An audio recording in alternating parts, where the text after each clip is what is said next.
Hey guys, आपका स्वागत है टारगेट सरकारी नौकरी चैनल पर। मैं हर्षद अली। आप सभी की डिमांड पर सामान्य विज्ञान यानी जनरल साइंस के 200 से ज़्यादा इम्पोर्टेंट क्वेश्चंस का ये कलेक्शन है। जनरल साइंस के इस कलेक्शन में हमने जीव विज्ञान यानी बायोलॉजी, रसायन विज्ञान यानी केमिस्ट्री, भौतिक विज्ञान यानी फिजिक्स, इन विज्ञान की इन तीनों शाखाओं के प्रश्नों को शामिल किया है। और इस महा प्रैक्टिस सेट में विज्ञान के ऐसे क्वेश्चंस का कलेक्शन है जो रेगुलरली आपके एग्जामिनेशन में आते रहते हैं जनरल साइंस से। तो इस वीडियो को कंप्लीट देखिएगा, ये क्वेश्चन बेहद इंपॉर्टेंट है, डिस्कस किया हमने, अच्छे से एक्सप्लेन किया है। तो इस वीडियो को आप लाइक कर दीजिए और इसको शेयर भी कर दीजिएगा। आइए शुरुआत करते हैं। आज का पहला प्रश्न देखेंगे, आधुनिक रसायन शास्त्र का जनक किसे कहा जाता है?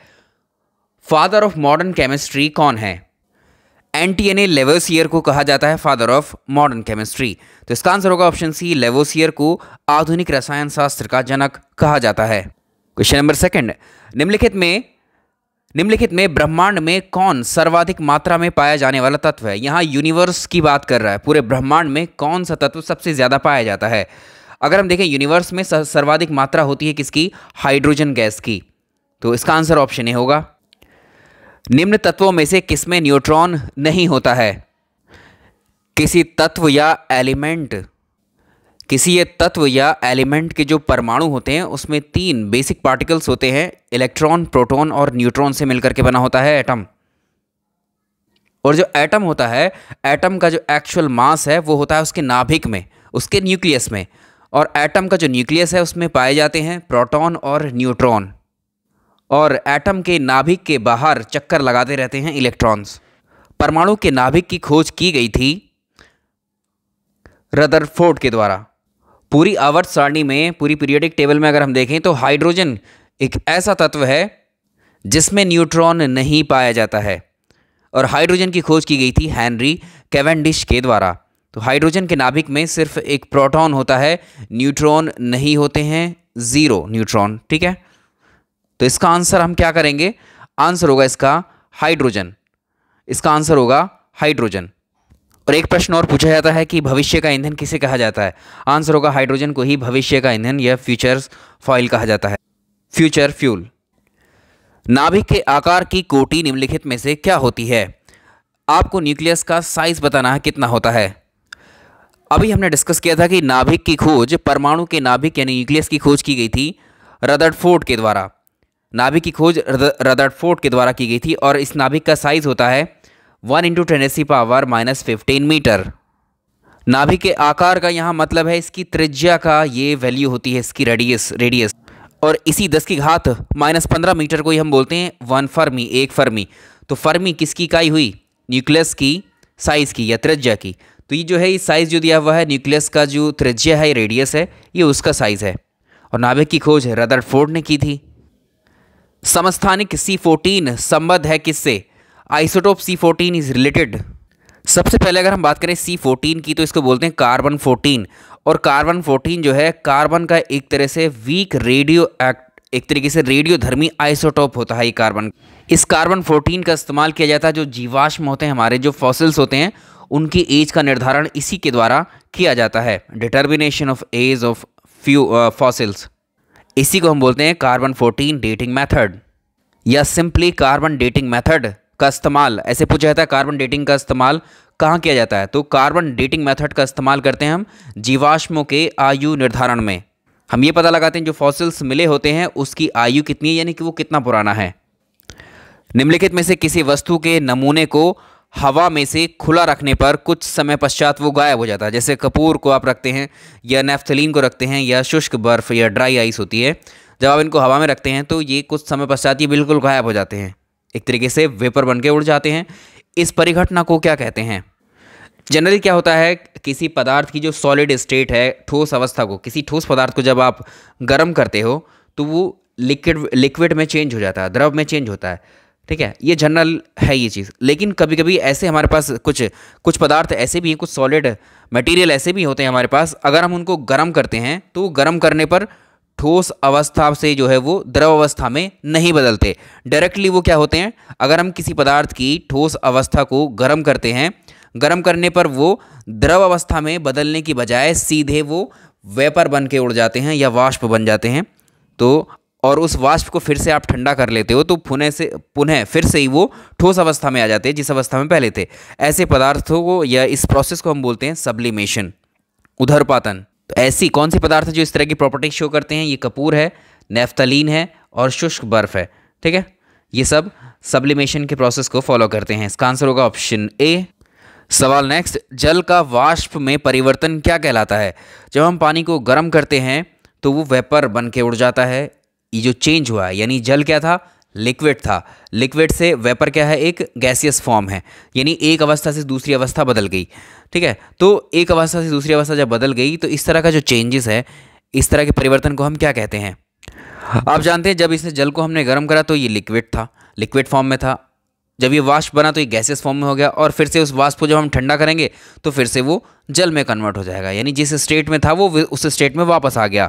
जब कभी ऐसे चेंजेस होते हैं किसी पदार्थ की, एक अवस्था से दूसरी अवस्था बदल जाती है और वो जो दूसरी अवस्था है उसको फिर से अगर हम उसी अवस्था में ले आए ओरिजिनल वाली में, तो ये कहलाता है हमारा फिजिकल चेंज, ऑप्शन बी। तो फिजिकल चेंज में क्या होता है? एक नया उत्पाद नहीं बनता है, कोई भी न्यू प्रोडक्ट डजंट फॉर्म, और ये रिवर्सिबल होते हैं। ठीक है, उत्क्रमणीय परिवर्तन होते हैं। इसमें मात्रा सेम रहती है, जो जल था वाष्प बन के वो उतना ही रहेगा जब वापस से वाष्प बन के जल में बनेगा। ठीक है, तो ऐसे कौन कौन से एग्जाम्पल हो सकते हैं फिजिकल चेंज के? एक तो जैसे आप चीनी और पानी का जो घोल होता है ना, ऑल सोल्यूशंस, मतलब चीनी और पानी का घोल, क्या एग्जाम्पल है ये एग्जाम्पल है भौतिक परिवर्तन का, फिजिकल चेंज का। नमक और जल का घोल, ठीक है, ये भी क्या है? फिजिकल चेंज का एग्जाम्पल है। बर्फ़ का पिघलना, मेल्टिंग ऑफ आइस, ये भी फिजिकल चेंज ही है। जल का उबलना, बॉइलिंग ऑफ वाटर, जो भी हम देख ही रहे हैं, ये भी क्या है? ये फिजिकल चेंज के एग्जाम्पल हैं। ठीक, अब हम बात करते हैं केमिकल चेंज क्या होते हैं। तो केमिकल चेंज वो चेंज होते हैं जब किसी पदार्थ की एक अवस्था से वो दूसरी अवस्था में जाता है। ठीक, तो दूसरी अवस्था में नया ही प्रोडक्ट हमें मिलता है। ठीक, यानी फिर से अगर जो नई अवस्था बनी है उस नई अवस्था को पुनः पहली जैसी अवस्था में लाना चाहोगे तो नहीं आएगा। जैसे दूध है, दूध से आप दही बना लेते हैं। ठीक, ये दूध से दही बन गया तो एक अवस्था से दूसरी अवस्था उसकी पहुंच गई। लेकिन जब आप दही को दूध बनाना चाहोगे तो क्या पॉसिबल है? नहीं, दही से वापस से दूध नहीं बनेगा। इस तरह के चेंजेस होते हैं केमिकल चेंजेस। जैसे लोहे पर जंग लगना, रस्टिंग ऑफ आयरन, मिल्क का जो है कर्ड में बदल देना, बर्निंग ऑफ पेपर, ये सब क्या है? केमिकल चेंजेस के एग्जाम्पल हैं। लोहे पर जब जंग लगती है, रस्टिंग ऑफ आयरन होता है, तो आप देखते हैं लोहे के ऊपर जो जंग लगती है वो पपड़ी की तरह जो है एक तरीके से वो हटने लगता है इसके लेयर। क्या उस पपड़ी को फिर से आप पुनः लोहा बना सकते हैं वैसे ही सेम जैसा था? नहीं बन पाएगा। ठीक है, तो ये केमिकल चेंज होता है। कागज़ को जला दिया आपने, कागज़ को जलाने पर वो राख बन गया, क्या राख को फिर से आप कागज़ बना सकते हैं? नहीं बना सकते, तो ये केमिकल चेंज है। मोमबत्ती का जलना, बर्निंग ऑफ कैंडल, ये किसका एग्जाम्पल है? याद रखिएगा, मोमबत्ती का जलना ये फिजिकल चेंज भी है और केमिकल चेंज भी है, क्योंकि मोमबत्ती के अंदर होते हैं दो मटेरियल, एक तो होता है वैक्स यानी मोम, और एक होता है उसके अंदर मोम के अंदर जो धागा जाता है। ठीक, तो धागा भी जलता है, मोम भी जलता है। जब धागा जलेगा तो धागा जलने के बाद राख हो जाएगा, वो फिर से धागा नहीं बनाया जा सकता उसको। लेकिन मोम जो है, वैक्स जो है, जलकर भी वो वैक्स ही रहता है। ठीक, तो वैक्स का जलना सिंपल, मोम का पिघलना, अगर सवाल पूछेगा सिंपली मोम का पिघलना, तो मोम का पिघलना होता है भौतिक परिवर्तन। ठीक, और जो धागे का जलना है वो होता है रासायनिक परिवर्तन। नेक्स्ट सवाल नंबर अगला, जब पानी में साधारण नमक को ऐड किया जाता है, पानी में नमक मिलाया जाता है, तो पानी का क्वथनांक बिंदु और उसका हिमांक बिंदु, उन पर क्या असर पड़ता है? वो बढ़ेंगे, घटेंगे, क्या होगा आपको बताना है। तो हम जानते हैं जो ये क्वथनांक बिंदु क्या होता है, ये इसको हम बोलते हैं इंग्लिश में बॉइलिंग पॉइंट, और हिमांक बिंदु को बोलते हैं फ्रीजिंग पॉइंट। जब आप जल को गर्म करना शुरू करते हो तो वो तापमान जिस पर जल जो है गर्म होते हुए उबलना शुरू कर देता है, भाप बनना शुरू कर देता है जिस तापमान पर, उसको बोलते हैं उसका क्वथनांक बिंदु यानी बॉइलिंग पॉइंट। तो ये कितना होता है बॉइलिंग पॉइंट? जब जल को हम गर्म करते हैं तो जल का बॉइलिंग पॉइंट कितना होता है? ये होता है 100 डिग्री सेल्सियस पर जल उबलने लगता है, यानी भाप बनना शुरू कर देता है। इसी को बोलते हैं बॉइलिंग पॉइंट। अब जल में अगर हम सॉल्ट ऐड कर देते हैं, जल में जब हम सॉल्ट नमक ऐड कर देते हैं, अब इसको गर्म करते हैं, तो ये 100 डिग्री सेल्सियस पर नहीं उबलेगा, ये इससे ज़्यादा, इससे अधिक तापमान पर उबलेगा। तो इसका मतलब जब आपने सॉल्ट ऐड किया तो इसका बॉइलिंग पॉइंट, बीपी मतलब बॉइलिंग पॉइंट से मैंने शो कर दिया इसको, बॉइलिंग पॉइंट क्वथनांक इसका बढ़ जाएगा। दूसरी कंडीशन इसकी ये होती है, इस जल में नमक को डालने से इसके फ्रीजिंग पॉइंट हिमांक के बिंदु पर क्या होगा? तो जो इसका जल आप जानते हैं, जल जो जमना शुरू करता है, वो तापमान जिस पर जल जमने लगता है वो 0 डिग्री सेल्सियस होता है। इसे ही हम बोलते हैं इसका फ्रीजिंग पॉइंट, यानी इसका हिमांक बिंदु बोलते हैं।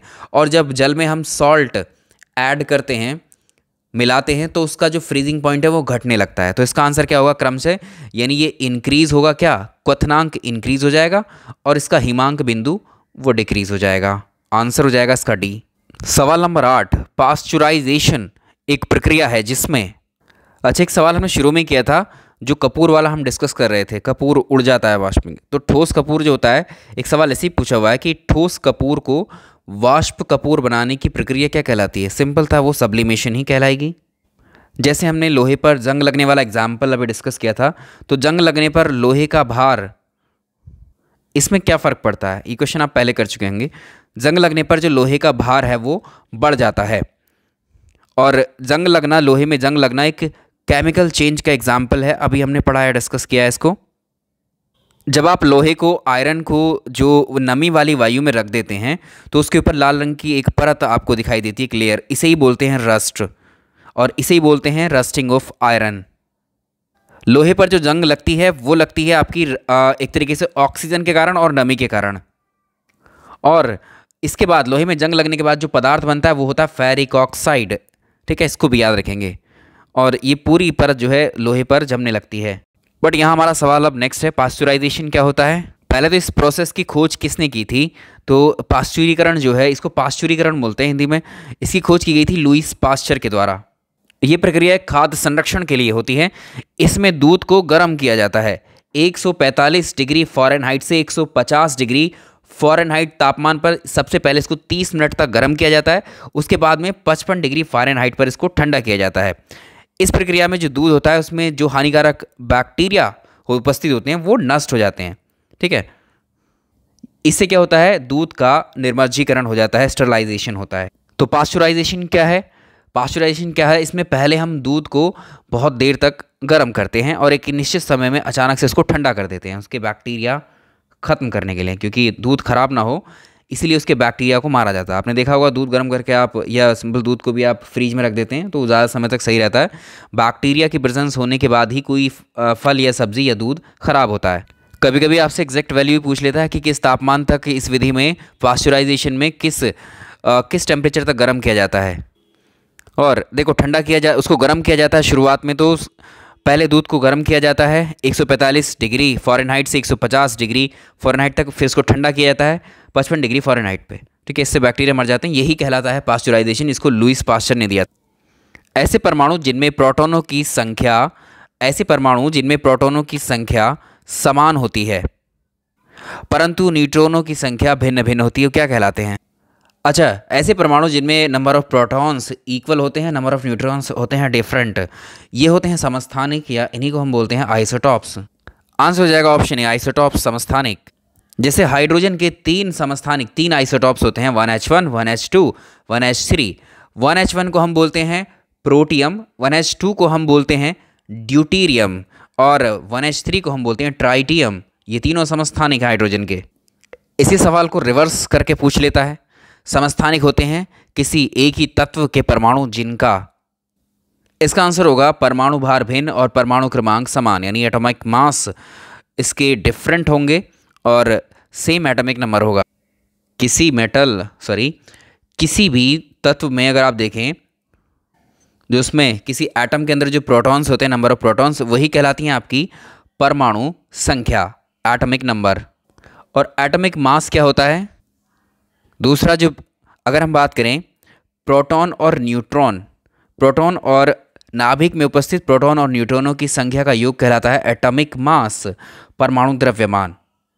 इसलिए तो कहा जाता है किसी परमाणु का जो द्रव्यमान है वो किस में होता है, उसके नाभिक में। तो नाभिक में क्या होते हैं, प्रोटॉन और न्यूट्रॉन।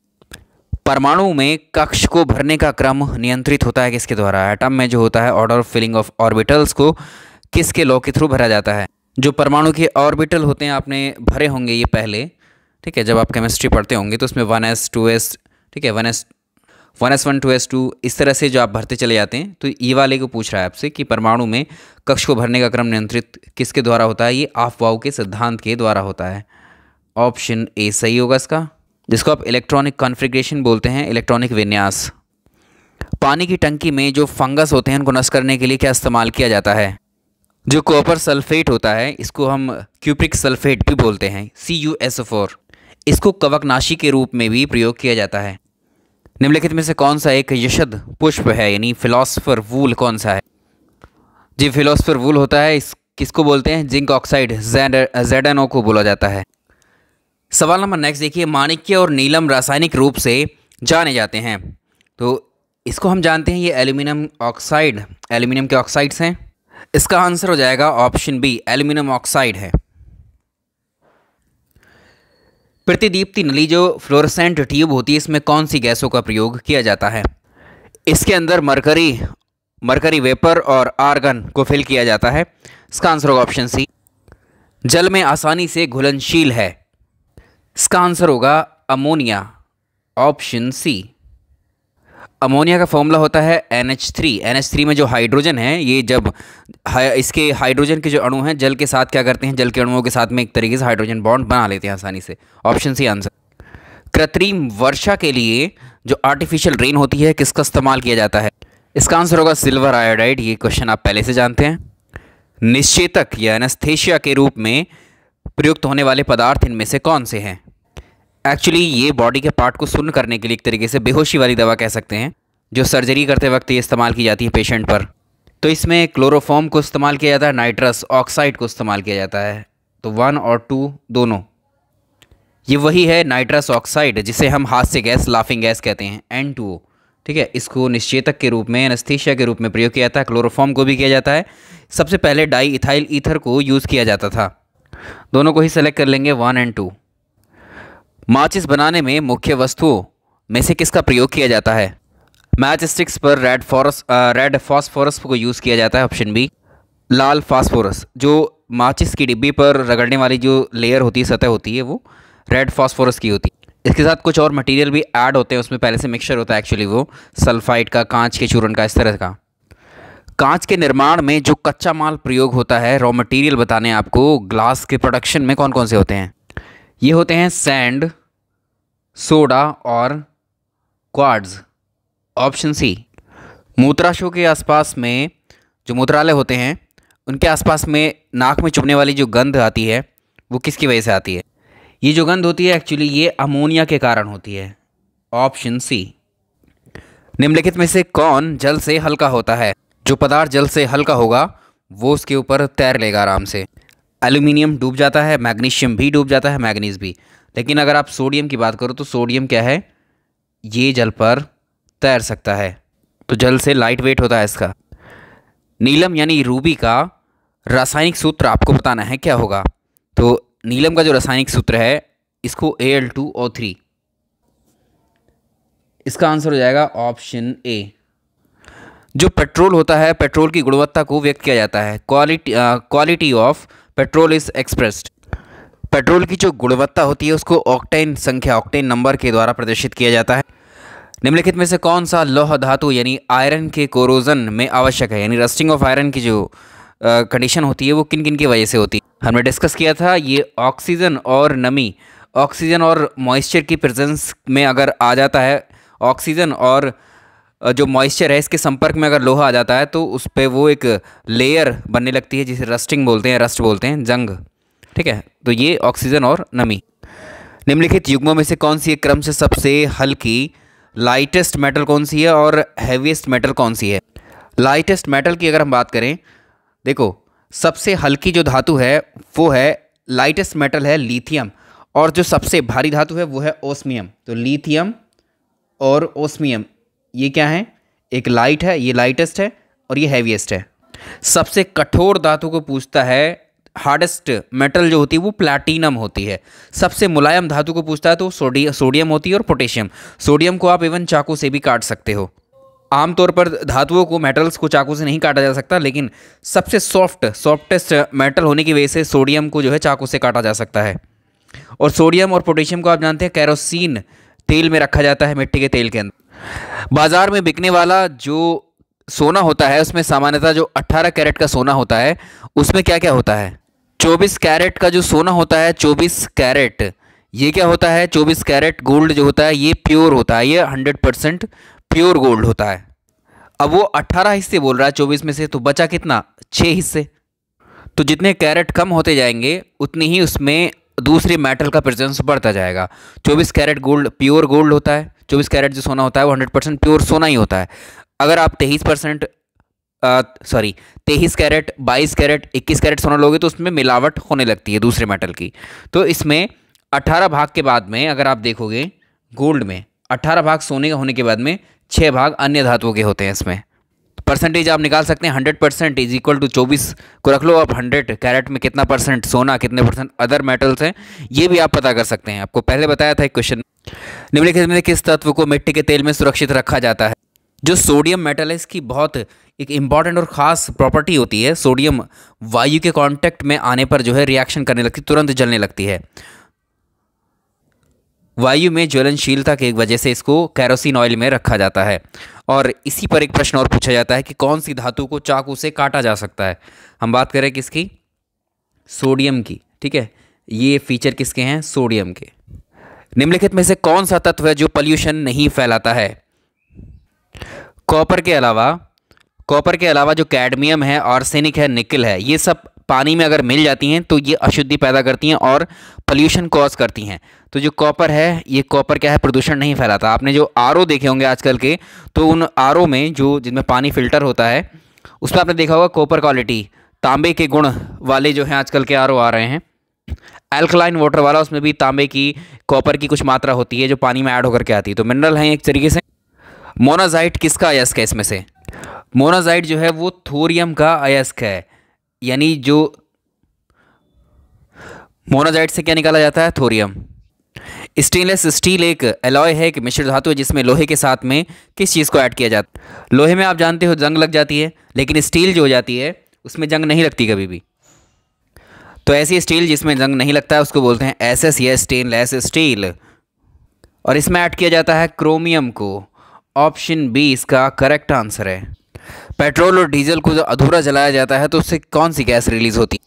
जितने फ्यूल होते हैं हमारे पास में, जैसे कैरोसिन है, गैसोलीन है या पेट्रोल, डीजल, कोयला, इनका अगर हाफ कंबशन होता है, इनको अगर अधूरा जलाया जाता है तो इससे निकलती है carbon monoxide, CO gas release होती है इनके अधूरे कंबशन से।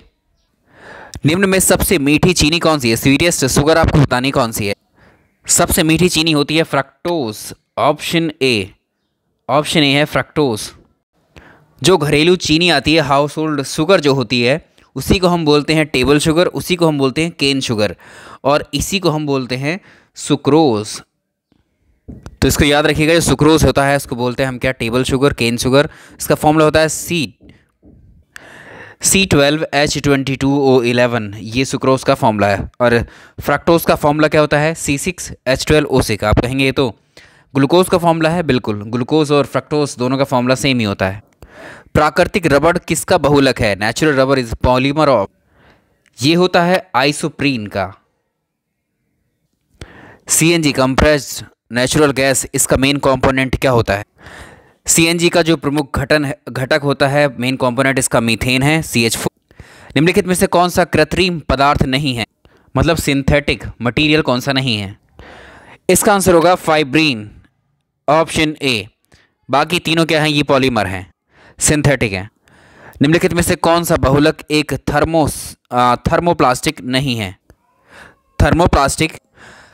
जो थर्मोप्लास्टिक होते हैं, ऐसे प्लास्टिक जो गर्म करने पर मुलायम होते हैं और फिर वो एक तरीके से पिघल जाते हैं। तो इसके अंतर्गत आते हैं आपके PVC, पॉलीस्टीरोन, टेफ्लॉन भी इसी में आएगा, नायलॉन भी इसी में आएगा।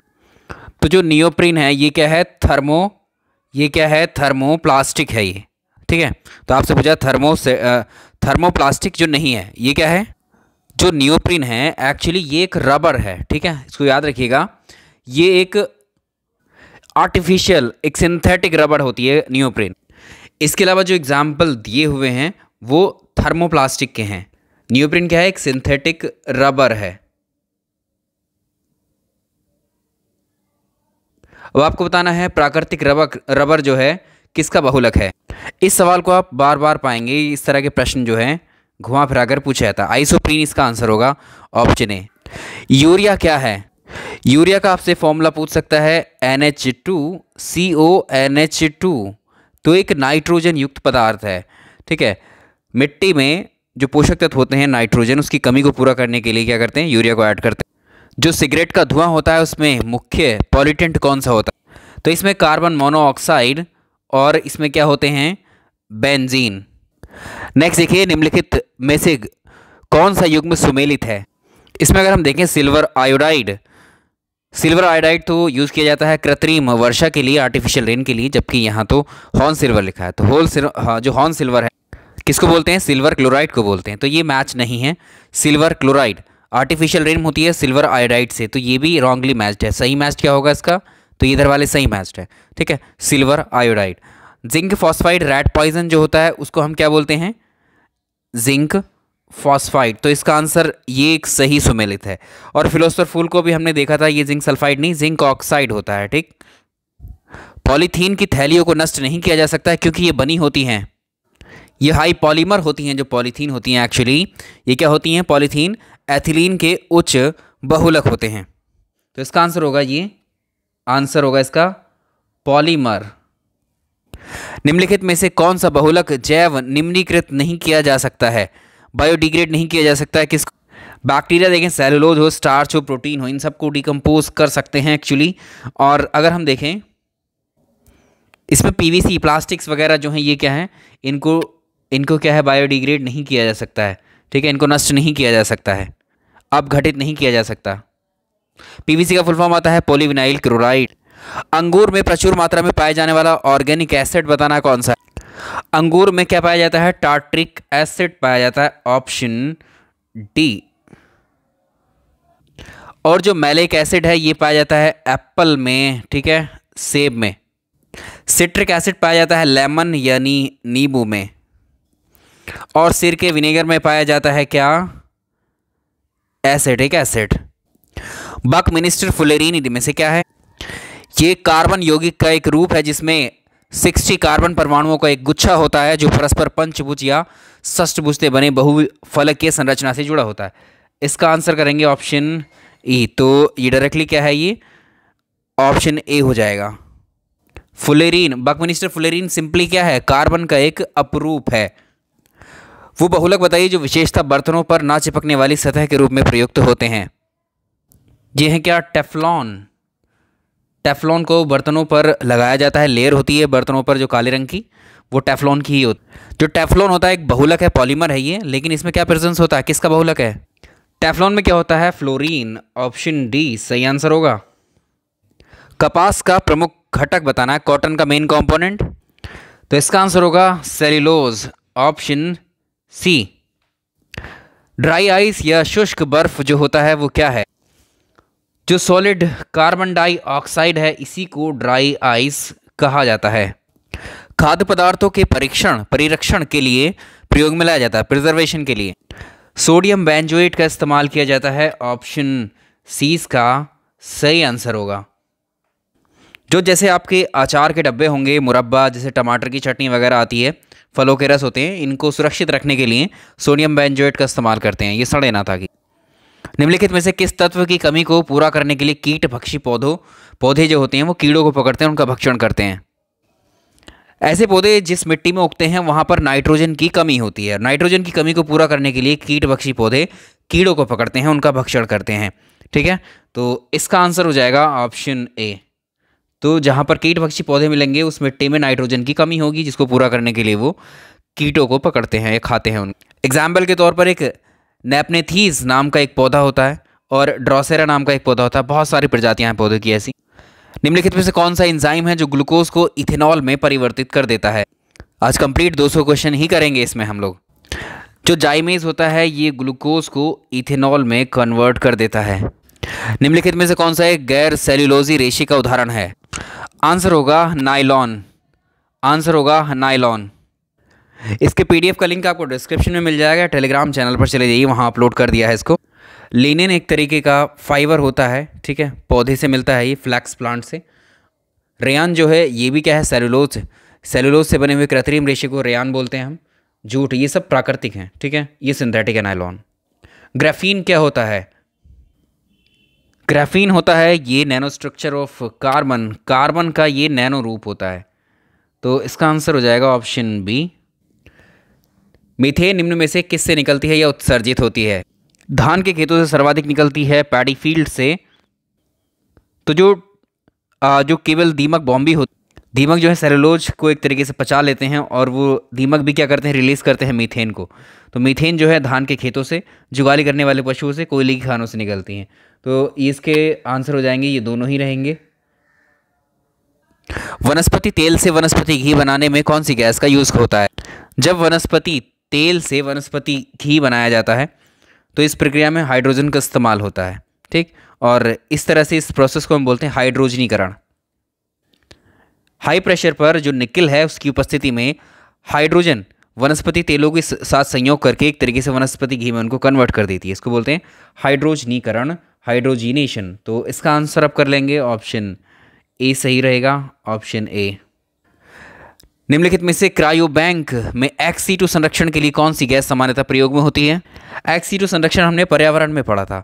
उसमें जो वनस्पति और जो जानवर हैं, ठीक है, उनको उनके प्राकृतिक आवासों पर सुरक्षित संरक्षित रखा जाता है। किसमें?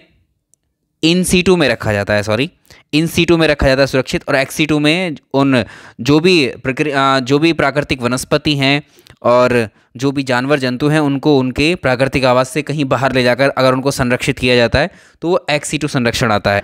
प्रथम विधि भी अगर इसमें XC2 में देखोगे तो एक तो बाहर लाकर उनके चिड़ियाघर वगैरह में उनको रख करके संरक्षित किया जाता है। दूसरा, जो उनके जीवित शुक्राणु होते हैं, अंडे जो होते हैं, उनके जो भ्रूण होते हैं, इनके नमूनों को जो है एक लो टेम्परेचर पर एक तरीके से जो तरल नाइट्रोजन होती है उनमें संरक्षित रखा जाता है, ठीक है। लिक्विड नाइट्रोजन का इस्तेमाल किया जाता है इनको प्रिजर्व करने के लिए।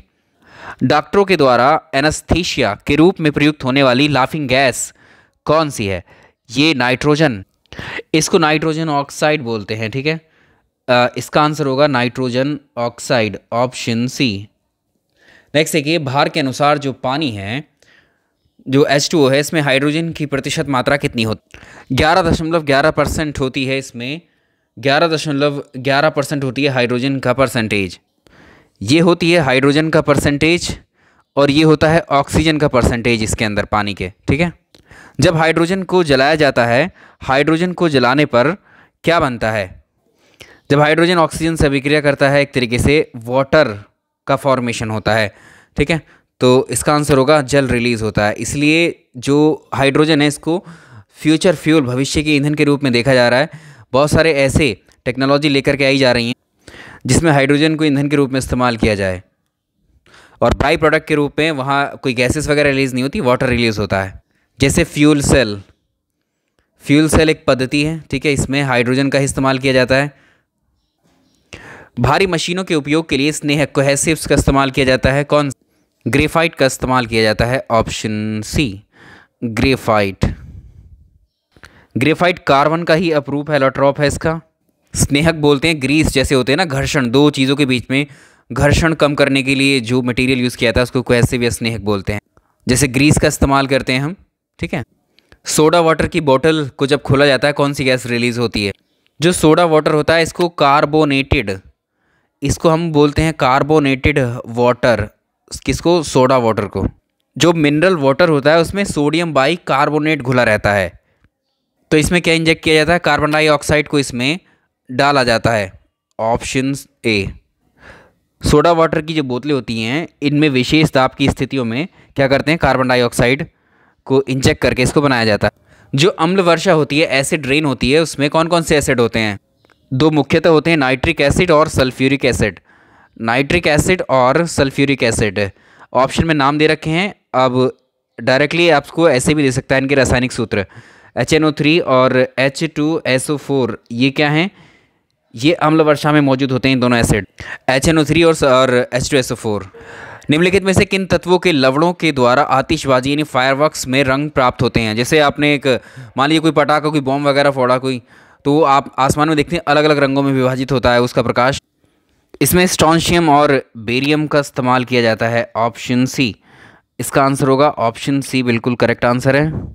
जो pH वैल्यू होती है किससे संबंधित होती है? pH, एक सवाल बहुत पूछा जाता है, बहुत कॉमन भी क्वेश्चन हो गया है वो, कि जब चींटियां काटती हैं तो वो क्या इंजेक्ट करती हैं हमारे शरीर में।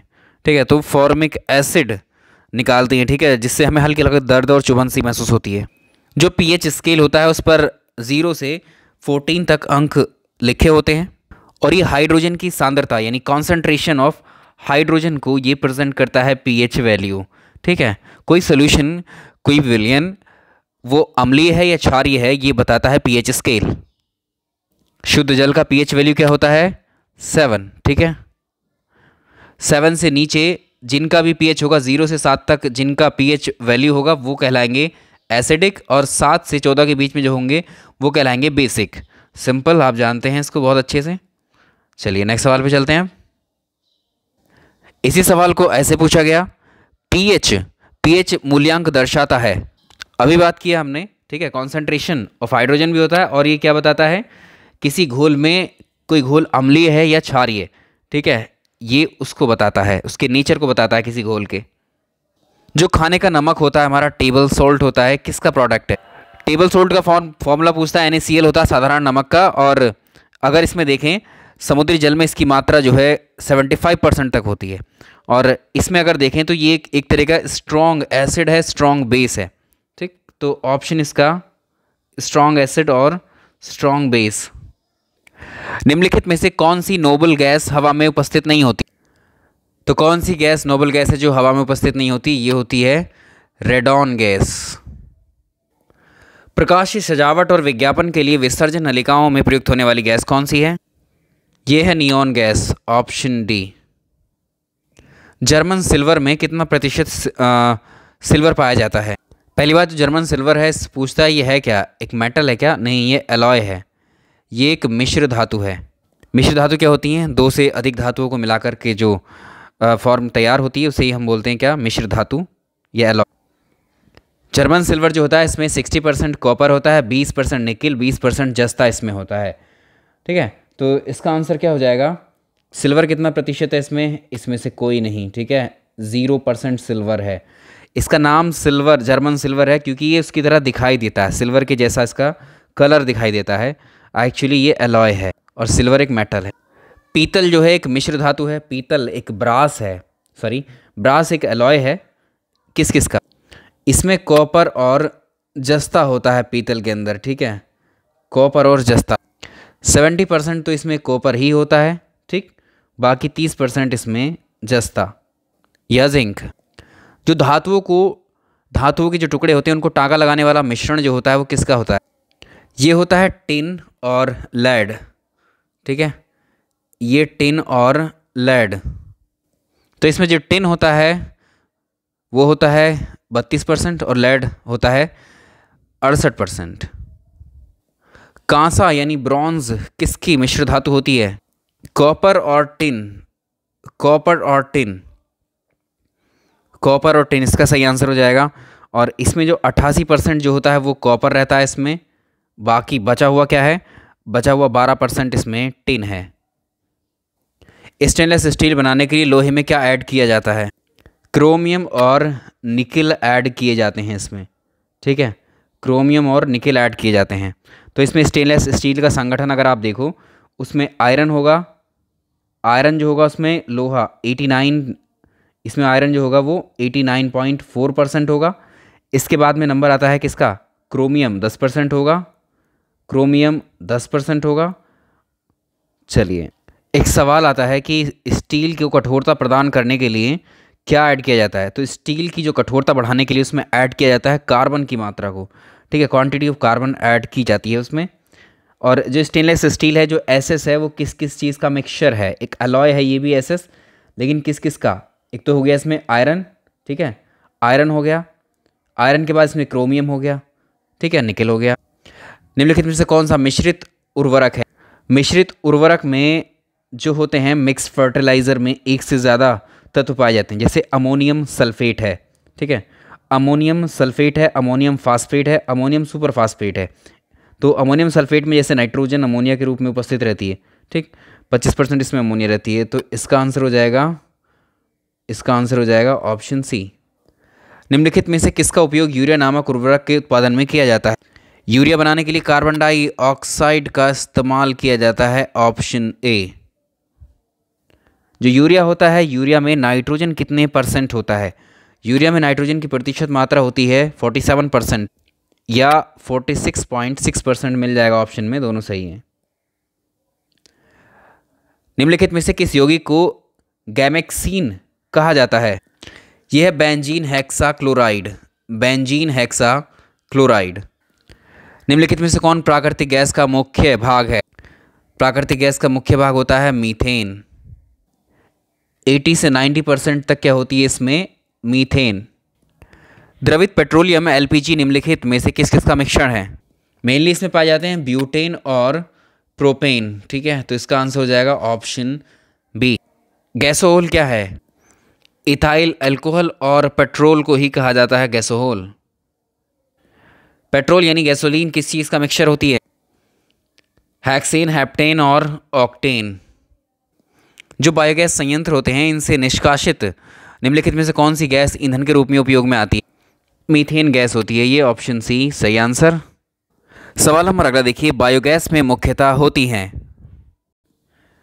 बायोगैस में जो एक्चुअली हमारे अवशेष होते हैं, कूड़ा करकट, जो पौधों के अवशेष होते हैं, पशुओं का जो गोबर वगैरह होता है, इनको विघटित किया जाता है, एक तरीके से इनको जलाया जाता है और उससे मीथेन गैस रिलीज़ होती है। 50 से 60% कार्बन डाइऑक्साइड होती है, हाइड्रोजन नाइट्रोजन होती है। इसमें आंसर क्या करेंगे आप? मीथेन और कार्बन डाइऑक्साइड, ठीक है। मेन तो इसमें क्या होती है? मीथेन। उसके बाद नंबर आता है कार्बन डाइऑक्साइड, 30 से 40% होती है। सिगरेट के जो लाइटर होते हैं, सिगरेट के लाइटर में कौन सी गैस यूज़ की जाती है?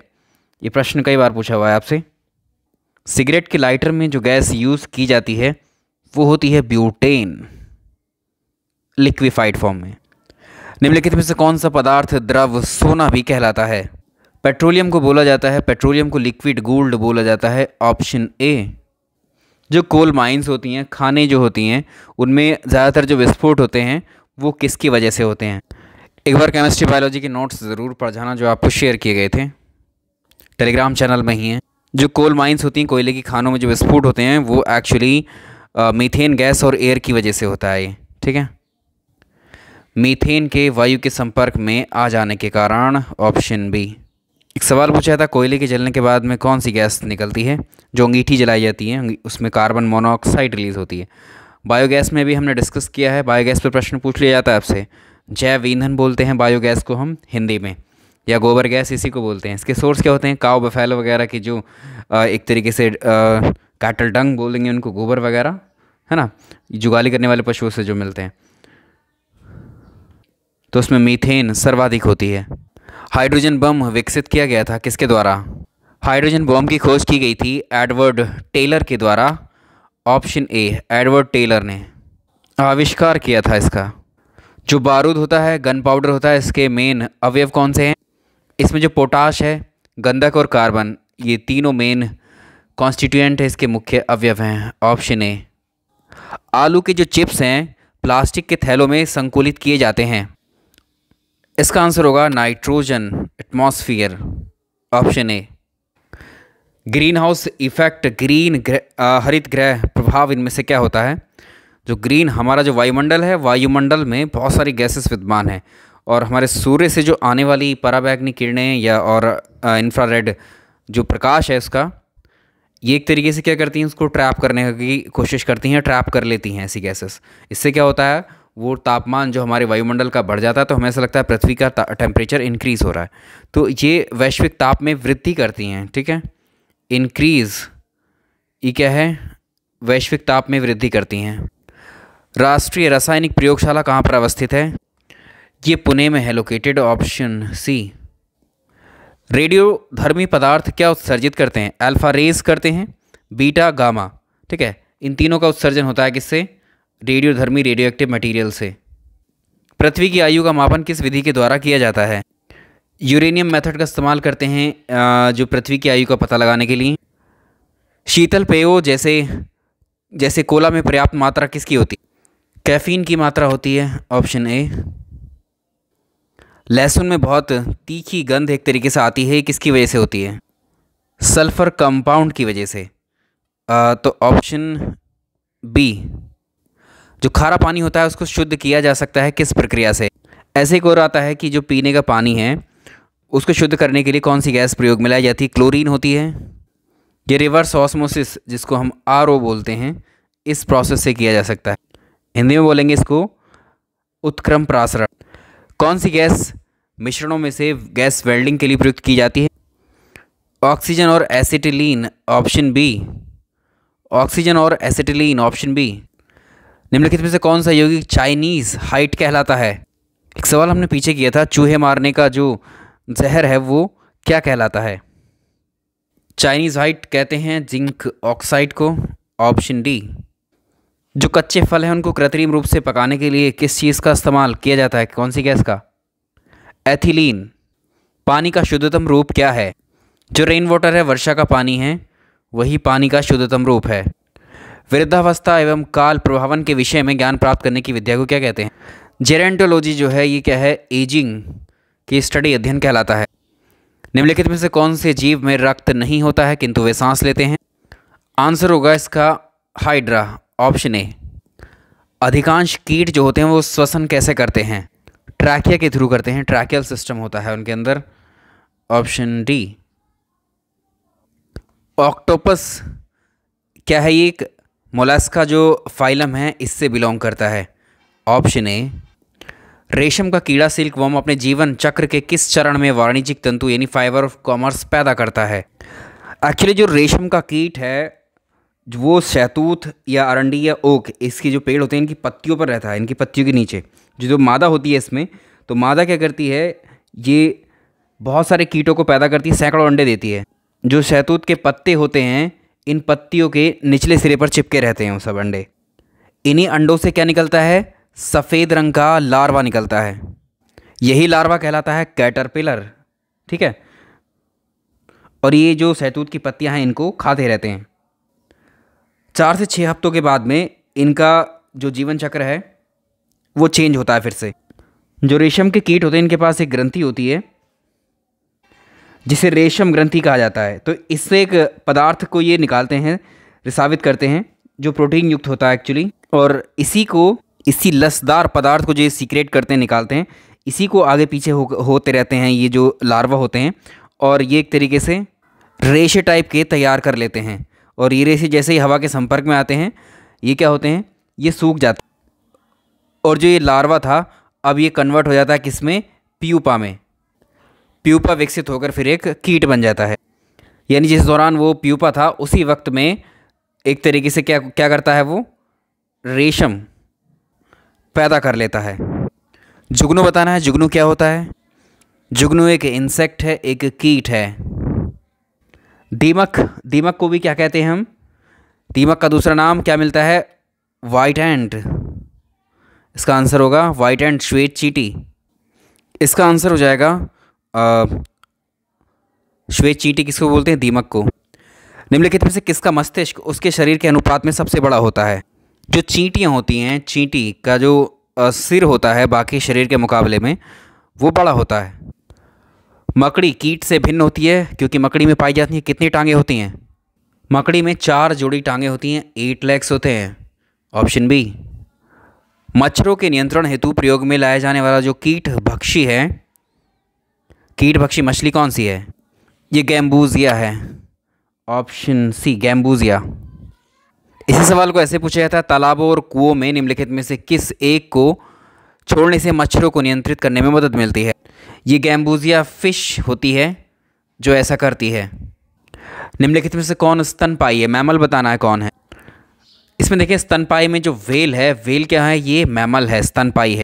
निम्नलिखित में से किसमें पित्ताशय नहीं पाया जाता? गॉल ब्लैडर किसमें नहीं होता है? चूहे में क्या नहीं होता है? गॉल ब्लैडर नहीं होता। एम्फीबिया या एम्फीबियन क्या होते हैं? ऐसे जानवर, ऐसे जीव जो जल में भी रह सकते हैं और स्थल में भी रह सकते हैं।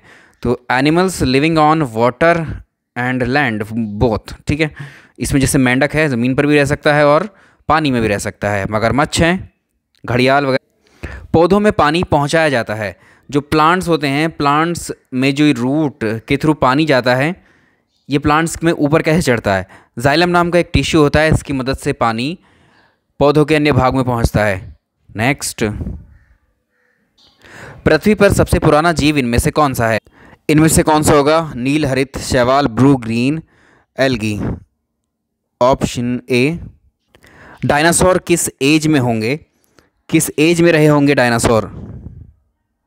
जो डायनासोर थे ये मेजोइक एरा में रहे होंगे। Option C. एक समय दिया जाता है इनके लिए, कितने वर्ष पहले हुए होंगे इस पृथ्वी पर डायनासोर, क्योंकि फॉसिल्स तो डायनासोर के जो जीवाश्म है वो अभी भी मिलते रहते हैं। हमारे भारत में अलग अलग राज्यों से मिले हैं और जगह पर भी डायनासोर्स के जीवाश्म जो फॉसिल्स हैं वो मिले। तो इनके फॉसिल्स के आधार पर जो पता लगाया जाता है, लगभग ये 18-19 करोड़ वर्ष पहले इस पृथ्वी पर हुए थे डायनासोर। उसी को कहा जाता है मेजोइक युग। एक सवाल आता है कि जेनेटिक्स में किसका अध्ययन किया जाता है? जेनेटिक्स में हम आनुवांशिकता और विचरण यानी हेरिडिटी और वेरिएशन का अध्ययन करते हैं। सवाल है जीन क्या है? डीएनए का एक भाग। Option A. कोशिका का शक्ति स्रोत, पावर हाउस ऑफ सेल क्या होता है? ये होता है माइटोकॉन्ड्रिया। Option B. मानव शरीर में कौन से अंग में लसिका यानी लिम्फोसाइट्स बनती है? आंसर होगा स्प्लीन। लाल रक्त कोशिकाओं का निर्माण हमारे शरीर के किस भाग में होता है? बोन मैरो यानी अस्थि मज्जा में। नाखून काटते वक्त दर्द नहीं होता है, क्यों? देखो, जो हमारे नाखून और जो हेयर्स होते हैं, हमारे बाल, ये एक तरीके से डेड सेल से बने होते हैं, मृत कोशिकाओं से बने होते हैं, इसलिए हमें पता नहीं चलता। बाकी शरीर में देखोगे तो जीवित कोशिकाएं होती हैं, ज़रा सा सुई भी चुभेगी तो तुरंत पता लग जाएगा। अगर यही ऑपरेशन आप अगर नाखून पर, बाल पे करते हो तो कोई पता नहीं लगता हमें। तो मृत कोशिकाएं या डेड सेल्स होते हैं इनमें। जीव द्रव में सर्वाधिक पाया जाने वाला पदार्थ, जो प्रोटोप्लाज्म होता है, इसमें सबसे ज़्यादा क्या पाया जाता है? जीव द्रव्य को हम कोशिका द्रव्य भी बोलते हैं। इसमें जल की मात्रा सर्वाधिक होती है, 80% जल होता है। कड़वाहट के लिए मानव जीव का संवेदनशील क्षेत्र कौन सा है? कड़वापन ज़बान से कहाँ से पता लगता है? जो जीभ का पीछे वाला हिस्सा होता है, पोस्टीरियर पार्ट, वहाँ से, यानी यहाँ से। साइडों से जो है खट्टे भाग का पता लगता है, खट्टे पार्ट का, और सामने से नमकीन या मीठे का पता लगता है। मानव शरीर में पाचन का अधिकांश भाग किस अंश में होता है? जो हमारी स्मॉल इंटेस्टाइन होती है, छोटी आंत में, मैक्सिमम पाचन यहीं होता है। एंटीबॉडीज़ क्या होती हैं? एंटीबॉडीज़ जो हैं एक्चुअली ये प्रोटीन होती हैं। आरएस फैक्टर का नाम आधार क्या है?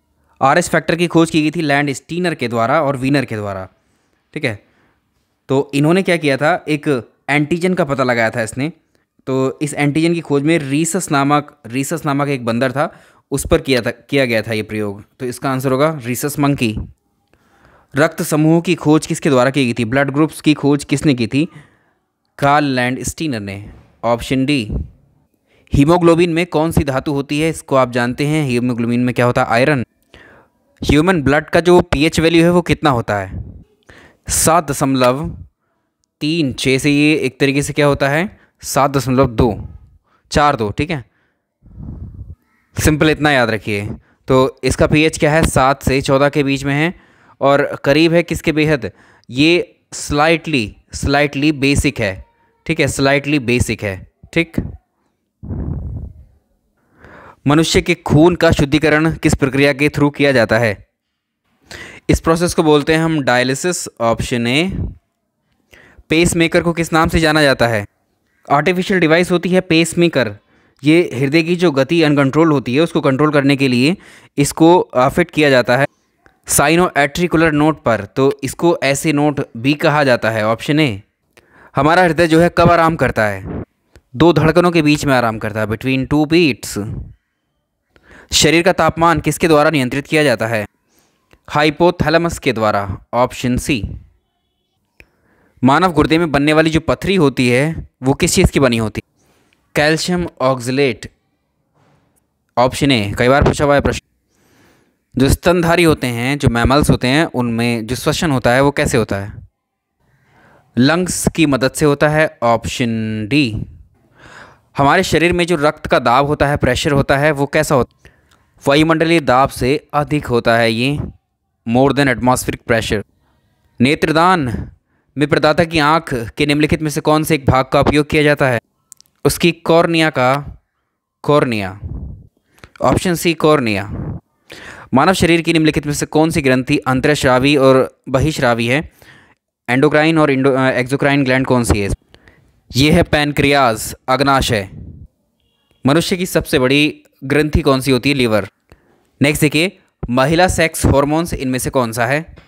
फीमेल्स में मेनली दो सेक्स हॉर्मोन्स होते हैं। एक तो होता है एस्ट्रोजन, जो ऑप्शन में अवेलेबल है, इसका आंसर होगा ऑप्शन ए एस्ट्रोजन। एक दूसरा होता है प्रोजेस्ट्रॉन। इनमें से कौन सा पादप हार्मोन है? प्लांट हार्मोन बताना है। ये साइटोकाइनिन है। एस्ट्रोजन किसके द्वारा रिलीज होता है? इसका आंसर होगा पुटिका यानी फॉलिकल्स।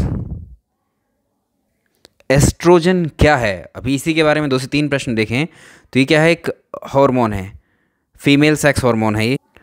निम्नलिखित यौगिकों में से किस समूह को सहायक आहार कारक कहा जाता है? एक हार्मोन के बारे में और भी पूछा जाता है कि कौन सा हार्मोन ऐसा है जिसके स्रावित होने से हृदय गति बढ़ जाती है? यह है एड्रेनलिन। निम्नलिखित में से यौगिकों में से किस समूह को सहायक आहार कारक कहा जाता है? इसका आंसर होगा विटामिन। निम्नलिखित में से मुख्यतः कार्बोहाइड्रेट किस में पाया जाता है? तो कार्ब्स सबसे ज़्यादा किस में है? चावल में। घाव को भरने के लिए किस विटामिन कौन सा हेल्प करता है? ये विटामिन सी होता है वाउंड हीलिंग के लिए, ठीक है। घाव को भरने में विटामिन सी वर्क करता है। माँ का दूध नवजात को लगभग संपूर्ण आहार प्रदान करता है, लेकिन इसमें कौन से मिनरल की कमी होती है? आयरन। बाकी तीनों प्रेजेंट रहते हैं। होता है लेकिन बहुत कम मात्रा में होता है आयरन। निम्न में से किस में प्रति ग्राम सबसे अधिक कैलोरी होती है? तो सबसे ज़्यादा कैलोरी मिलती है हमें फैट से, वसा से, ठीक है। प्रति ग्राम अगर हम देखें इसमें तो 1 ग्राम फैट में जो है 1 ग्राम फैट में लगभग 9 कैलोरी ऊर्जा मिलती है, 9 किलो कैलोरी मिलती है, ठीक है। बाकी प्रोटीन में और जो कार्ब्स हैं कार्बोहाइड्रेट में उनमें लगभग बराबर ही रहती है, 4.2 और 4 मिलती है उनमें, लेकिन सबसे ज़्यादा फैट में ही मिलती है। भोजन के वर्ग में प्रति यूनिट कैलोरी की मात्रा सर्वाधिक होती है, यही प्रश्न है अभी जो डिस्कस किया है हमने फैट में। लंबे समय तक कसरत का मुख्य ईंधन क्या होता है? कार्ब्स लिए जाते हैं, तो कार्बोहाइड्रेट इसका आंसर होगा। पालक के पत्तों में निम्नलिखित में से किसकी मात्रा सबसे ज़्यादा होती है? पालक अच्छे सोर्स माने जाते हैं किसके? आयरन के। कौन सा आहार मानव शरीर में नए ऊतकों की वृद्धि के लिए पोषक तत्व प्रदान करता है? जो अगर देखें तो इसको हम आंसर ऐसे कर सकते हैं, नाम देगा तो प्रोटीन के नाम से देगा, ठीक है। तो इसमें प्रोटीन का सोर्स देख लो कौन सा है। जो चीज़ है पनीर है, ये पनीर क्या है? प्रोटीन का अच्छा सोर्स है। तो हमारी बॉडी जितनी भी ग्रोथ करती है, मसल्स बिल्ड करती है या एक्सपैंड करती है, मांसपेशियाँ फैलती हैं, प्रसार होता है, हमारी बॉडी चौड़ी लंबी होती है, वो सब प्रोटीन का ही कमाल होता है। जो नेचुरल प्रोटीन हमें भोजन से मिलता है उनसे, ठीक है। और एक प्रोटीन का सोर्स क्या है? चीज़ है, यानी पनीर। ऊँट अपने कूबड़ का उपयोग किस काम के लिए करता है? ऊँट में जो फैट स्टोर होती है वो उसके कूबड़ में, उसके हम्प में होती है। कौन सा प्राणी अपनी आंत्र में, अपनी इंटेस्टाइन में जल को कलेक्ट कर लेता है? ये कैमल ही है ये भी। अलसी में किसकी मात्रा होती है? ये ओमेगा 3 फैटी एसिड्स होते हैं अलसी में। धान की फसल में जो खैरा नामक रोग होता है वो किसकी वजह से होता है? तो जिंक की कमी की वजह से ये खैरा नामक रोग हो जाता है किसमें? धान की फसल में। तो इसमें क्या होता है? इसमें पत्तियां हल्के पीले रंग के धब्बे बन जाते हैं पत्तियों पर और बाद में कत्थई रंग के हो जाते हैं और इस तरह से पौधे की जो हाइट वगैरह नहीं बढ़ती है इसमें। टिटनेस नामक रोग को किस और नाम से भी जाना जाता है? यह है lockjaw, option C. Hydrophobia किसके द्वारा होता है? जो रेबीज़, जो हाइड्रोफोबिया है, जो पागल कुत्ते होते हैं उसके काटने से होता है। ये विषाणु जनित रोग है। तंत्रिका तंत्र को ये इफेक्ट करता है, ऑप्शन सी। एड्स के लिए जो उत्तरदायी विषाणु है वो कौन सा है? ये रेट्रोवायरस होता है, ठीक है। रेट्रोवायरस वो वायरस होते हैं जो अपना जो स्ट्रक्चर है वो जल्दी जल्दी चेंज करते रहते हैं। तो ऐसे जो वायरस होते हैं इनकी वजह से जो बीमारियां होती हैं उनको काबू पाने में बहुत मुश्किल होती है। वैक्सीन या कोई डोज वगैरह भी तैयार होती है तो उतनी जल्दी उन पर कारगर नहीं हो पाती। जैसे एड्स की दवा अभी तक जो कारगर दवा है, बिल्कुल जिस सक्सेसफुल कह सकते हैं, वो नहीं अवेलेबल है। ऐसे ही किसके केस में हुआ था? जो कोविड-19 है, कोरोना वायरस भी रेट्रोवायरस है और ये भी एड्स भी रेट्रोवायरस है। पोलियो का जो विषाणु है शरीर में कैसे प्रवेश करता है, किसके थ्रू? ये बहुत पूछा जाता है प्रश्न। ये पॉल्यूटेड फूड, दूषित खाने और जल के थ्रू पहुँच जाता है ये। चिकित्सा के क्षेत्र में जो गोल्डन आवर एक टर्म है, ये क्यों यूज़ किया जाता है? इसका संबंध है हार्ट अटैक से होता है, हृदयघात से होता है। जब हार्ट अटैक आता है तो उसके पहले घंटे को जो चिकित्सीय भाषा होती है एक तरीके से, उसमें इसको गोल्डन आवर कहा जाता है या माना जाता है। तो ये हार्ट अटैक से संबंधित है टर्मिनोलॉजी। कौन सा रोग कवक जनित है? फंजाई के थ्रू कौन सा रोग होता है? गंजापन जो होता है वो फंगस की वजह से होता है। यदि कोई मानवीय रोग विश्व के वृहद क्षेत्रों में फैल जाता है तो उसे क्या कहा जाएगा? कोरोना वायरस क्या हुआ? कोरोना वायरस पहले एक देश में था, फिर दूसरे देश में, फिर तीसरे देश में, ऐसे करके वो विश्वव्यापी हो गया। ऐसी बीमारियां जो विश्व के लगभग सभी क्षेत्रों में फैल जाती हैं वो कहलाती हैं पैंडेमिक। तो कोरोना इसका एक एग्जाम्पल है पैंडेमिक का। एपिडेमिक क्या होती हैं? कोई एक क्षेत्र, एक देश या किसी पर्टिकुलर प्लेस पे जो बीमारी होती है उसको बोलते हैं हम एपिडेमिक। ट्यूमर की पहचान करने के लिए कौन सा रेडियोधर्मी समस्थानिक यूज़ किया जाता है? 1 घंटे में 168 प्रश्न हो गए हमारे, इससे ज़्यादा ही। तो लास्ट टाइम पे क्विक रिवीजन के लिए ठीक है। ये जो ब्रेन ट्यूमर्स होते हैं उनकी पहचान के लिए आर्सेनिक 74 का यूज़ किया जाता है, ऑप्शन सी। जो आयोडीन 131 है, आयोडीन 131 का प्रयोग करते हैं थायराइड ग्रंथि का जो विकार है उसका पता लगाने के लिए। उसके अलावा अगर हम देखें सोडियम 24, इसका यूज़ करते हैं परिसंचरण तंत्र में जो रक्त के थक्के जम जाते हैं उसका पता लगाने के लिए। कोबाल्ट 60 का यूज़ करते हैं कैंसर के लिए।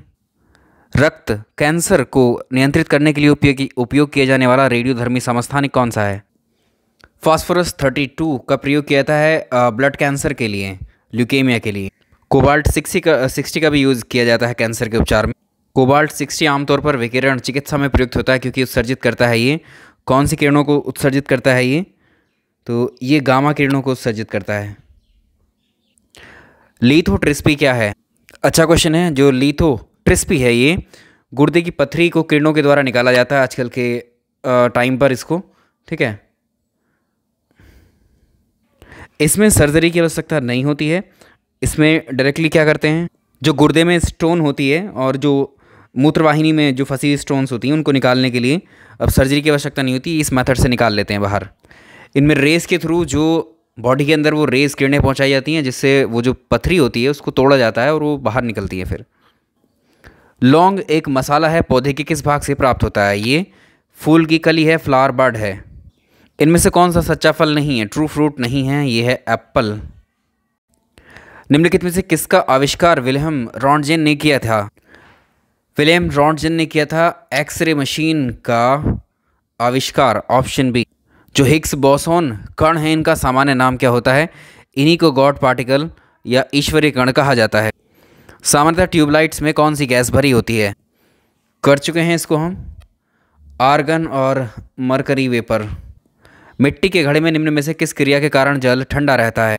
ये प्रोसेस है इवेपोरेशन का, वाष्पीकरण का, ऑप्शन बी। निम्नलिखित में से किसका भारत में ऊर्जा उत्पादन में सर्वाधिक अंश है? सबसे ज़्यादा ऊर्जा या बिजली, इलेक्ट्रिसिटी प्रोडक्शन हमारे देश में किससे किया जाता है? कौन सा मेथड है? ये होता है thermal energy, thermal power plants के थ्रू। कुछ युक्तियां हैं और इनके रूपांतरण है। इलेक्ट्रिक जनरेटर से क्या होता है? भाई जनरेटर क्या करता है? इलेक्ट्रिसिटी प्रोड्यूस करता है, तो ये मैकेनिकल एनर्जी को इलेक्ट्रिसिटी में बदल देता है। तो ये सही है, पहला मैच है ऑलरेडी। इलेक्ट्रिक मोटर क्या करती है? मोटर को इलेक्ट्रिसिटी चाहिए होती है, उसके बाद वो यांत्रिक ऊर्जा में उसको बदल देती है, ये भी ठीक है। डीजल इंजन ये रासायनिक ऊर्जा को यांत्रिक में बदलता है, ठीक है। रासायनिक ऊर्जा को ये यांत्रिक में बदलता है, ठीक है। केमिकल टू मैकेनिकल, ठीक है। तो ये मैच नहीं है। सोलर सेल आप जानते हैं क्या करता है? ये भी गलत मैच है। जो सोलर सेल है, सोलर सेल क्या करता है भाई? सोलर एनर्जी को ही तो कन्वर्ट करता है इलेक्ट्रिकल एनर्जी में, ठीक है। तो ये गलत है, ये भी गलत है। नेक्स्ट है कि निम्नलिखित में से कौन सा तत्व परमाणु ईंधन की श्रेणी में नहीं आता है? थोरियम, प्लूटोनियम, यूरेनियम, ये तीनों इस्तेमाल किए जाते हैं। कैडमियम का इस्तेमाल किया जाता है, ईंधन के रूप में नहीं किया जाता, इसको एक तरीके से शीतलक के रूप में प्रयोग करते हैं। परमाणु ऊर्जा में भारतीय कार्यक्रम के जनक कौन है? ये होमी जहांगीर भाभा हैं भारत में परमाणु ऊर्जा के जनक। जो परमाणु रिएक्टर्स हैं ये क्या होते हैं? ये मॉलिक्यूलर फर्नेसेस होती हैं, ऑप्शन डी सही रहेगा। भारत का पहला परमाणु संयंत्र कहाँ पर स्थापित किया गया था? भारत का पहला परमाणु संयंत्र न्यूक्लियर पावर प्लांट लगाया गया था तारापुर में। इसको जानते हैं Tarapur atomic power station, TAPS। कहाँ? मुंबई, महाराष्ट्र में। निम्नलिखित में से किसका नाभिकीय ईंधन के रूप में प्रयोग नहीं किया जा सकता है? यूरेनियम का करते हैं, थोरियम का करते हैं, प्लूटोनियम का करते हैं, कैल्शियम नहीं।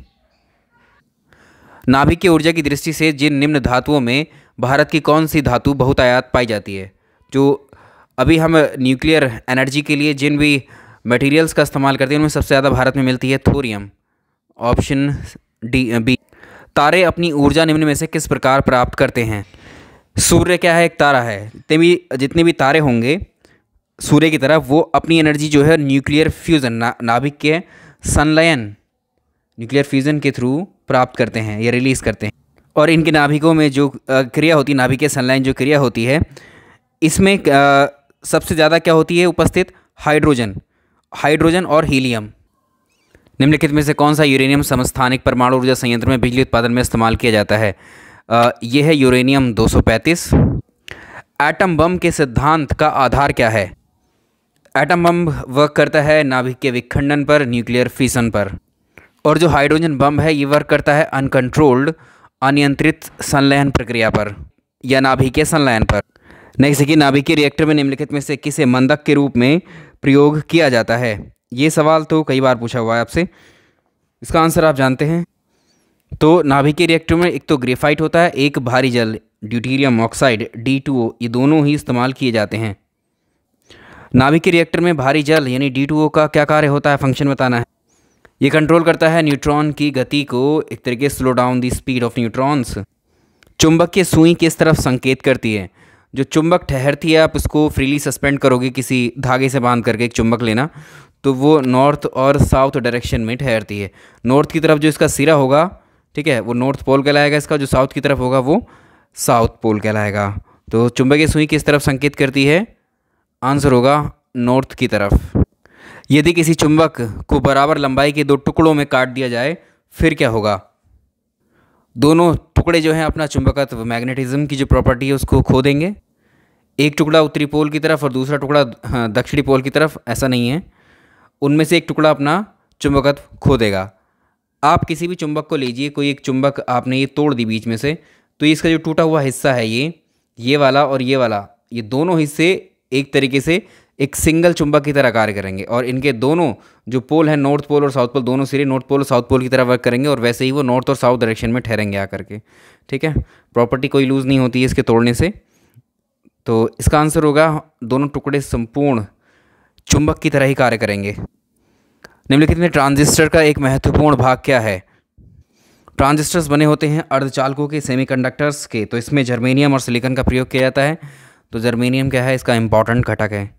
एक आदर्श सेल के आंतरिक प्रतिरोध, कोई भी सिस्टम होता है उसका इंटरनल, आइडियल सोर्स का अगर इंटरनल रेजिस्टेंस अगर ज़ीरो होता है, ठीक है, तो उसको आइडियल माना जाता है। तो इसका आंसर होगा एक आदर्श सेल में internal resistance should be zero. ठीक, इसका आंसर हो जाएगा ऑप्शन ए। जो घरों में पंखे, बल्ब, ट्यूबलाइट वगैरह लगे होते हैं ये पैरेलल कॉम्बिनेशन में लगे होते हैं, समानांतर श्रेणी में। बिजली की खपत का बिल किसके मापन के आधार पर किया जाता है? जो वॉट आवर्स आप इस्तेमाल करते हैं, यूज़ करते हैं वॉट पर, केवल एक इसका आंसर। विद्युत उपकरणों में जो अर्थ का प्रयोग किया जाता है कहाँ करते हैं? खर्च को कम करने के लिए, ये फॉर सिक्योरिटी, ठीक है, इलेक्ट्रिक शॉक से बचने के लिए अर्थिंग करते हैं। साथ ही जो हमारे इलेक्ट्रिकल अप्लायंसेस हैं वो डैमेज ना हो जाएं उसके लिए भी। ट्रांसफार्मर का वर्क क्या होता है? ट्रांसफार्मर क्या करते हैं? ये वोल्टेज को अप करते हैं, वोल्टेज को डाउन करते हैं। ठीक है, तो स्टेप अप और step down AC voltage, alternating current पर ही वर्क करते हैं ये ट्रांसफार्मर्स। आपके गली मोहल्ले के बाहर एक ट्रांसफार्मर रखा होगा खंबे पर, जो होता है वो क्या करता है? जो आपके सबस्टेशन, इलेक्ट्रिकल सबस्टेशन होते हैं जिसे आप बिजली घर बोलते हैं, वहाँ से लाइट आ रही होती है, ठीक है, वो हाई वोल्टेज पर होती है, उसको ये लो वोल्टेज पर कन्वर्ट कर कर आपके घरों को भेज देता है। नेक्स्ट, अब आप कहेंगे लो वोल्टेज, ये दोनों ही काम कर सकता है, ठीक है, लो को हाई कर सकता है, हाई को लो। जब टीवी का स्विच ऑन किया जाता है तो उस टाइम पर साउंड और जो पिक्चर है वो दोनों एक साथ ही शुरू होते हैं। चलिए 200 हमने क्रॉस कर लिए हैं अभी। कौन सा अर्धचालक है, इसमें सेमीकंडक्टर बताना है। जनरल साइंस है के क्वेश्चंस हैं ये आपको, ठीक है, बहुत डिटेल्ड वो नहीं है। तो जनरल साइंस में इसी तरह के क्वेश्चंस पूछे जाते हैं, दैनिक जीवन में यूज़ होता है तीनों विज्ञानों में से, ठीक है। तो इसमें कौन सा सेमीकंडक्टर है, तो जर्मेनियम जो है सेमीकंडक्टर है। संपूर्ण पृथ्वी गोलाकार है, समुद्र पर फैले हुए समुद्री जल का पीएच वैल्यू कितना होता है, तो इसका जो पीएच वैल्यू है वो 8 से शुरू है, ठीक है, 8 से थोड़ा सा ज़्यादा है। मनुष्य के लिए शोर की सहन सीमा करीब करीब कितनी होती है, आंसर होगा 85 डेसिबल। किसी अर्धचालक को जब हम गर्म करते हैं सेमीकंडक्टर को, तो उसका रेजिस्टेंस पर क्या प्रभाव पड़ता है, तो इसका रेजिस्टेंस जो है डिक्रीज़ होगा। चलिए, ये हो गया कंप्लीट आपका जनरल साइंस का 200 क्वेश्चंस का या 200 प्लस क्वेश्चंस का हमारा प्रैक्टिस सेट। तो इस पे हमने फिज़िक्स, केमिस्ट्री, बायोलॉजी तीनों के ही प्रश्नों को कवर किया है।